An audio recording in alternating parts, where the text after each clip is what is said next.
All right, so we're talking about power to a power. What does that mean?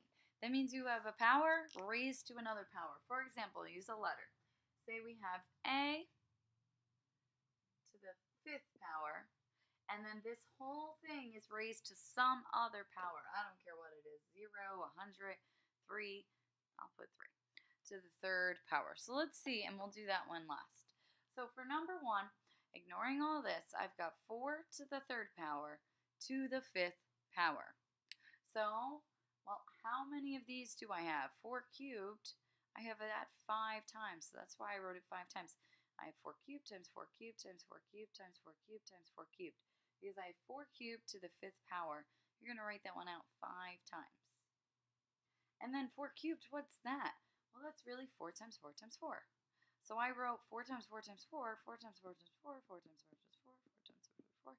For each one of those 4 cubes, and how many 4 cubes do I have? I've got 5 of them. So 5 of them were written 3 times, right? So it's like 5 groups, 5 different groups of 3 people in it. How many people are there? 5 groups, 3 people in it. So what we're doing here is when you have a power to a power, well, let's count it up. 1, 2, 3, 4, 5, 6, 7, 8, 9, 10, 11, 12, 13, 14, 15. So how many 4s do I have? I have 4 to the 15th power. Let's try to think of how I could have done this much faster without writing all that out, because I'm sure you don't want to. Right? We're going to do that in the beginning, but eventually you won't have to. So 4 to the fifth, 4 to the third to the fifth power is really like 4 to the third times fifth power. Right? That's times. So 3 times 5 is our 15. So power to a power. Let's see.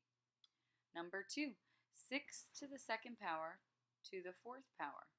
So 6 squared to the fourth power. How many 6 squareds do I have? I have 4 of them. 6 squared times 6 squared times 6 squared times 6 squared. And 6 squared is 6 times 6, right? 6 squared is 6 times 6. And I've got that 4 times. So I have 6 times 6 once, 6 times 6 twice, 6 times 6 3 times, and 6 times 6 4 times. How many 6s do I have altogether? 1, 2, 3, 4, 5, 6, 7, 8. So I have 6 to the 8th power. How did I get there? Power to a power. 6 to the second to the fourth power is really like 6 to the second times fourth power. And 2 times 4 is 8. So before we get to this letter here, I used K here.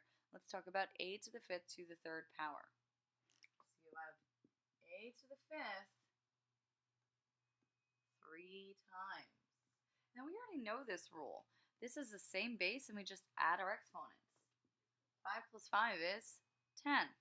So I have A to the 10th times A to the 5th. 10 plus 5 is 15. So I have A to the 15th. Or you could have realized that right from the beginning. A to the 5th to the 3rd is really like A to the 5th times 3rd. So you see how these relate? They still are the same thing. So let's look at K here. I've got K to the 7th to the 100th power.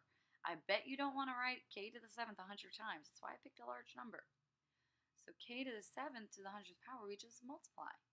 And K to the 7 times 100th power is K to the 700.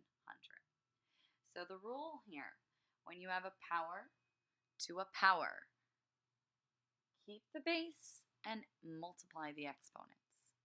Okay? Wonderful.